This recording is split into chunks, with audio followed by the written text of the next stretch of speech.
So are you confused about double pronouns in Spanish and when to use them and why the locals are using them? Here's the good news. I have taught dozens of people this topic over the last 10 years. All of them understood it. Now it's a little bit like driving in England.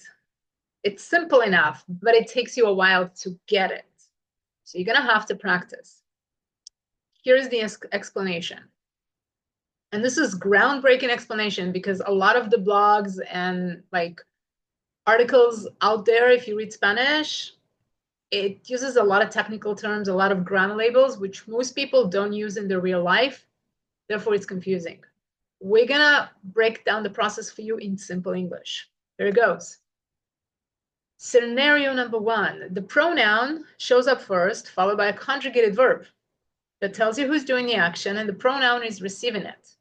For example, me dijeron, me dejaron, me mandaron, les avisaron, nos notificaron, etc. Somebody did an action towards that pronoun, whether it's a we or a them or an us or whatever.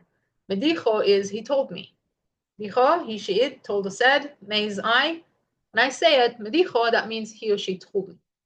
Scenario number two, when the pronoun is plugged into the verb, that is a directive. That means the speaker is telling somebody what to do, giving them directions, instructions, or requests. For example, pass me the salt is the request. Put it on the table, that's a request. Open the window, please, is a request. Asking you what to do would be drop me off in the corner, please. Can you pick me up at 5 a.m.? Give me 5 minutes. Let me know. Call me back. Those are me asking you what to do, right? In a nice, polite way, but I'm still asking you what to do for me. Okay? And the third scenario is instructions, directions. So if you stop me on the street or you just, ask me how to get someplace, I'm like, oh, go 2 blocks to the right, turn left. Or follow me, I'm heading that way, take a right at the light. Take a right at the light, that's me giving you directions. So scenario number one, pronoun followed by a conjugated verb, that's an interaction. Somebody's doing it, somebody's receiving it. Scenario number two, the pronoun is plugged into the verb, that's directions, instructions, requests. Follow me, turn up the volume, etc. Se is used. Se is a large topic. I'm not going to be able to explain it in a 7-minute video, but here's the eye-opening explanation. Se is used when the action is general, no one clear recipient. For example, they said on the news it's going to rain tonight. Or they doing some roadworks in my street. Or they're opening a new highway in 2 months. Or they're going to open a new OXXO, or they're going to close the bank and make it a condo building. Those day people, we don't know who they are, but we kind of get it. They said on the news it's going to rain. What do you care if it's a weatherman, weatherwoman, who news, what news? They said on the news, we'll get it. Or a second, alternatively, scenario say is used when the action is done upon itself. What does that mean? I sat down, I got up. I got up early this morning. I made an action. There was nobody else involved with it. I technically did it on myself. All right, I'm gonna put on a sweater. I took off my sweater. I forgot my sunglasses somewhere. I can't find them. I forgot my sunglasses is an action that has no recipient. It only involves me. To think, to walk, to taste, those are actions that it's only you involved with them. And in Spanish, we're going to use a se pronoun. Now, in English, that doesn't exist. You don't really have that option. And in Spanish, it sometimes doesn't make sense. Why do the locals use it? Well, the simple answer is we use it because we can, because it's there, because it's fun, because we can. Why not? So, se me olvidaron mis lentes. Se me olvidó. Se me fue el tiempo. I lost track of time. Sorry, mate, I lost track of time. Se me fue el tiempo. We say it a little differently, but notice the same. Se nos mandaron por aquí. They told us to come here. Imagine you're in some government building and you're just going from floor 1 to floor 2 to pay, to stamp, to pick up, to collect, all of those, moving around different departments in one big space. They told us to come here. Se nos mandaron aquí. They sent us here. All right. The way to decode double pronouns is to remember that firstly, there will never, ever, ever be two human pronouns in a row. Lo is the pronoun that refers to it, objects or animals. And of course, lo has four options. Lo, los, la, las. Single feminine object, multiple feminine object, single male, single. But let's keep it simple. Let's just use lo as the pronoun for it, things, or animals, okay?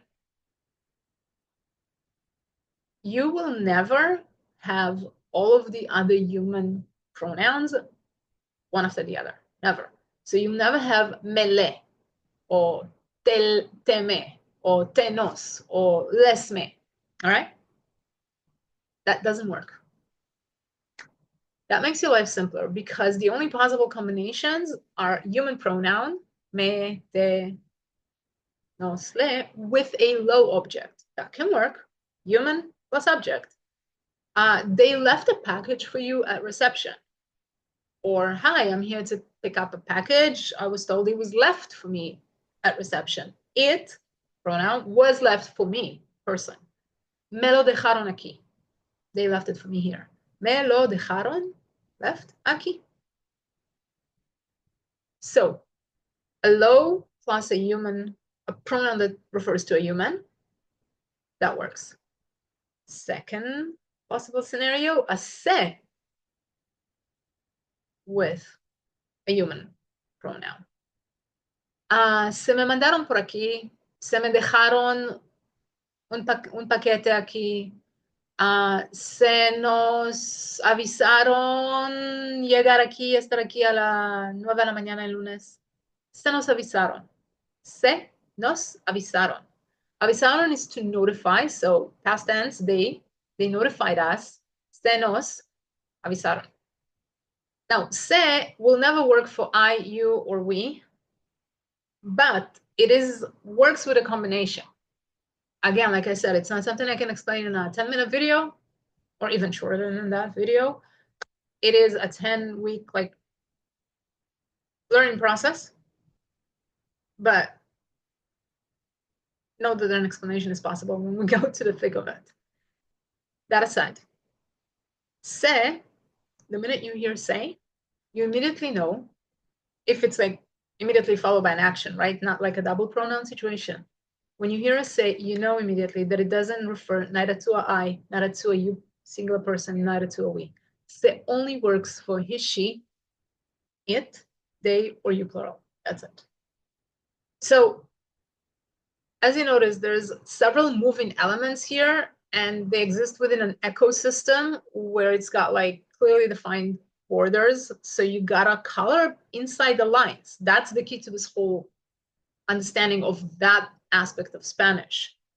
It is a set collection of rules. It's an ecosystem. Within it exist the different scenarios. There's several combinations between them, and it's about 6 elements. You got to learn them separately. You got to learn how to make the connections with them, and that's it. And it's all one ecosystem. We use it when we speak of interactions between a human and an object, between two humans. And sometimes the say, if you can just remove it from the sentence and the sentence still makes sense, because you can understand who's doing the action, the verb tells you that, and the say kind of seems redundant, then you know you're on the right track. Because say, one of the qualifiers of it is if you can remove it and the sentence still makes sense, it's logical. You understand who's doing what at what time tense? That's how you know you're on the right track. The say is something us, the locals, we add because we can, because everybody around us speak like this from day one we were born, and that's the way it is.